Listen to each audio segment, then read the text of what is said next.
It's time for more fun Catholic stuff. And I made it open. Let's see if it'll play. It is fun Catholic stuff that it's hard to do Catholic stuff, including Lent. So you make a new friend, like I did, and you say, let's gamify Lent. And he says, actually, it's about this, this, and this. You don't know what you're talking about, which is very helpful.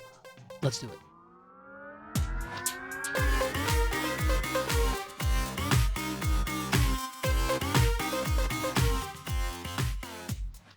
Okay, so that really did happen today. A guy who works at the co-work space where I work is Catholic, and we've been talking about Catholic things often. And he took me to Latin Mass, which is something we'll get to. And anyhow, we were talking about Lent, or I brought it up, and he said, actually, it's about prayer, fasting, and alms. I had no idea what he was talking about. And anyway, I was raised Catholic until I was like 7 or 8 years old, I think, maybe 9. So 30 or 40 years away from the church. I'm going back. I thought it might be fun to make kind of like a top 10 list.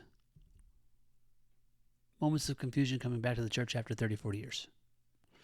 I will go fast here because I'm tired. I want to go to bed. But yeah, the Mass. So Mass is different than it was in the 80s.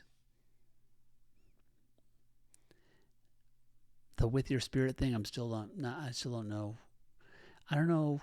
I didn't know much back then. I know less now. The sacraments in general. I know I went to a little catechism as a kid, but I honestly didn't even know about the sacraments. I remember doing First Communion.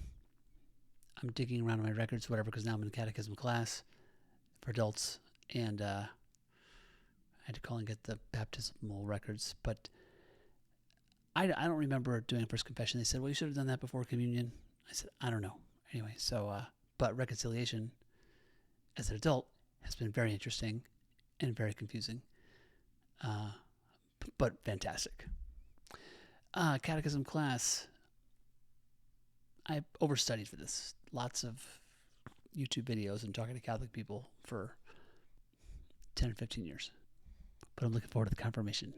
Yeah, okay, doing all the sacraments. Okay, the 80s.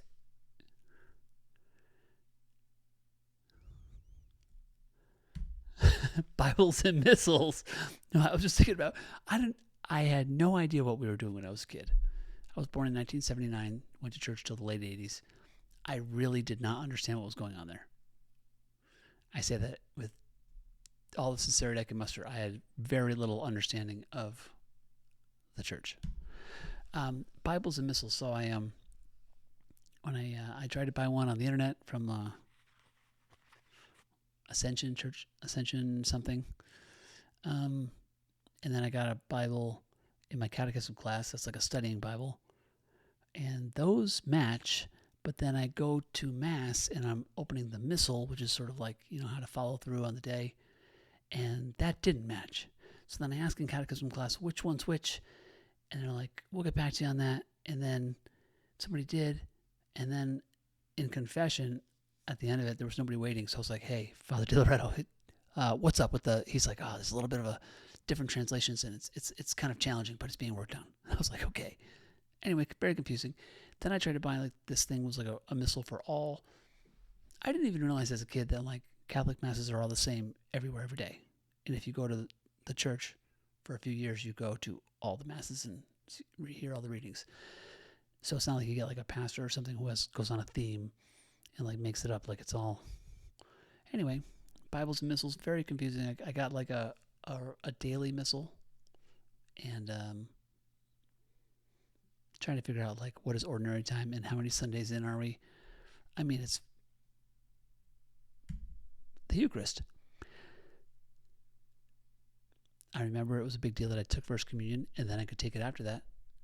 I had no idea that there's a huge difference between the Catholic Church and then the thousands of other Christian denominations about transubstantiation and whether or not someone who's ordained is bringing Jesus into the church, and that we're grafting ourselves onto Christ by eating the Eucharist.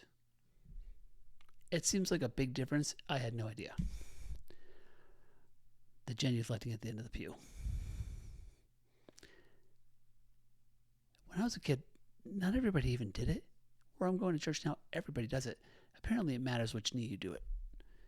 One's for royalty, and so every time I go, I have to study. I'm like watching everybody. I'm like, make sure I don't go on the wrong knee, like I'm a prince. So, that bringing the kids. I'm still scared to bring the kids. I'm trying. I'm working on it. I see people bring their kids up for like a blessing instead of communion. No one seems to be leaving them in the pews. The logistics of bringing the kids. What to wear? I overdressed by a significant degree. A couple times. But then I went to the Latin Mass place, and it was like stepping into a Renoir painting while it was being painted. So everyone looked great. Real nice. Kids had like nice suits on. So that was the trip. Anyway, what to wear? It's confusing. Very confusing. I'm going with no ties, no denim, no sneakers.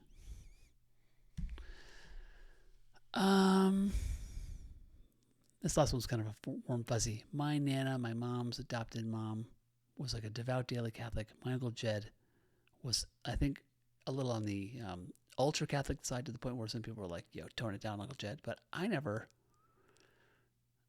learned a darn thing from either of them about church. And I think there's a couple of good stories in there, and I'm gonna ask around. I'm gonna figure that out.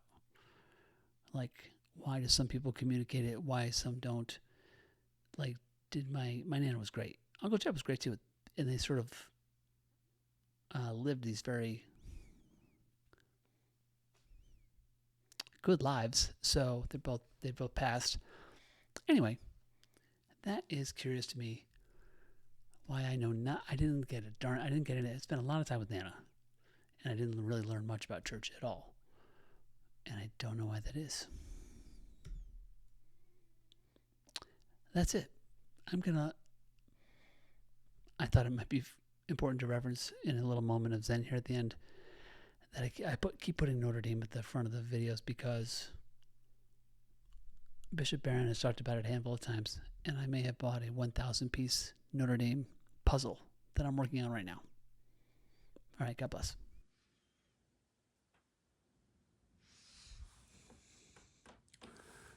This is hard.